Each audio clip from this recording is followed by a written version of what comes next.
மருத்துவராவது உங்கள் லட்சியமா? தமிழகம் மற்றும் புதுச்சேரியில் கடந்த 8 வருடங்களாக தலைசிறந்த நிறுவனமாக திகழ்ந்து வரும் ஸ்பெக்ட்ரா அகாடமியில் நீட் ரிப்பீட்டர் பேட்ச் 2025-26 ஆண்டிற்கான அட்மிஷன் நடைபெறுகிறது.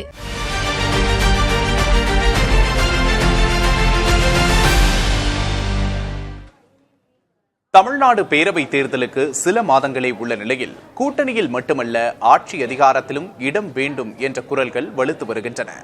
இன்று அந்த குரல் திமுக கூட்டணியில் உள்ள காங்கிரசிடமிருந்து வந்துள்ளது.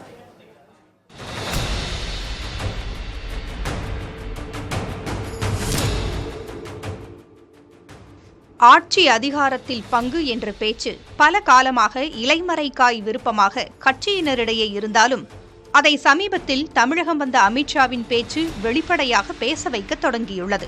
2026 தேர்தலுக்கு பிறகு தமிழ்நாட்டில் கூட்டணி ஆட்சிதான் அமையும் என அமித்ஷா தனது விருப்பத்தை வெளிப்படுத்த கூட்டணி ஆட்சியெல்லாம் கிடையாது என அதிமுக திட்டவட்டமாக மறுத்துவிட்டது. ஆனாலும் ஆட்சி அதிகாரத்தில் பங்கு கேட்க வேண்டும் என்ற எண்ணத்தை மீண்டும் தமிழக கட்சிகளிடையே வலுக்கச் செய்துள்ளது. ஏற்கனவே அதிகாரத்தில் இருக்க வேண்டும் என்ற ஆசை எங்களுக்கும் இருக்கிறது என்று கூறி வந்த திருமாவளவன் சிதம்பரத்தில் நடந்த விழாவில் முதலமைச்சர் முன்னிலையிலேயே திமுகவிற்கு கிடைக்கும் 4 1 வாக்கு விசிகவுடையதாக இருக்கும் என்று பேசினார். இது தங்களுடைய வாக்கு வங்கியை மறைமுகமாக பறைசாற்றும் யுக்தியாகவே பார்க்கப்படுகிறது. திராவிட முன்னேற்ற கழகத்திற்கு விழுகிற 4 வாக்குகளில் 1 வாக்கு சிறுத்தைகளின் வாக்காக இருக்கும். 100 வாக்குகளில் 25 வாக்குகள் சிறுத்தைகளின் வாக்குகளாக இருக்கும். ஒரு வாக்கு கூட சிந்தாமல் சிதறாமல் திராவிட முன்னேற்ற கழகத்தின் தலைமையிலான மதசார்பற்ற முற்போக்கு கூட்டணிக்கு கொத்து கொத்தாக விழுவும் என்கிற அளவுக்கு நாம் களப்பணி ஆற்றுவோம். விசிகாவை தொடர்ந்து திமுக கூட்டணியில் உள்ள காங்கிரஸ் கட்சியும் கூட்டணி ஆட்சி என்ற குரலை எழுப்பியுள்ளது. மணப்பாறையில் நடந்த கூட்டத்தில் பேசிய தமிழ்நாடு காங்கிரஸ் கமிட்டி செய்தி தொடர்பாளர் திருச்சி வேலுச்சாமி 2026 தமிழ்நாட்டில் கூட்டணி ஆட்சி மட்டுமே வர முடியும் என்று நம்பிக்கை தெரிவித்துள்ளார். நம்ம ஒன்றும் சாமியார்கள் இல்ல, நாமளும் தமிழ்நாட்டில் ஆட்சிக்கு வரணுங்கிறதா நம்முடைய குறிக்கோள். எந்த சூழலும் நம்முடைய கௌரவத்திற்கு இழுக்கு வராத ஒரு சூழ்நிலையில் தான் நம்முடைய அணி இதுக்கு முன்னால எப்படி வேணாலும் எதிர்காலத்தில் அமையும்.